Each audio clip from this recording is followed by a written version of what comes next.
A sua força está na sua fé. Tem fé, tem força. Força para lutar, para trabalhar, para fazer frente com os problemas. Tem força, porque crê que esse Deus não vai falhar com você. Você acha que o Deus que tirou Daniel da cova, que o Deus que tirou José da prisão, o Deus que tirou Jeremias do fundo do poço, você acha que esse Deus não pode tirar você dessa situação? Tire essas coisas da sua cabeça. Eu já fui preso, eu tenho o nome sujo, como é que minha vida vai mudar? Ninguém vai abrir a porta para mim. Deus abre a porta para você.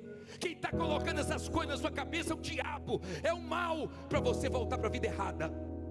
Porque com o nome sujo ou com o nome limpo, Deus vai te honrar, se você se voltar para Ele. Deus é Deus. Deus não é pequeno, Deus não é do seu tamanho, nem um pouquinho maior do que você. Deus é grande, Deus é poderoso e já fez coisas extraordinárias no passado e continua fazendo no dia de hoje. Você não pode perder sua fé. Amém?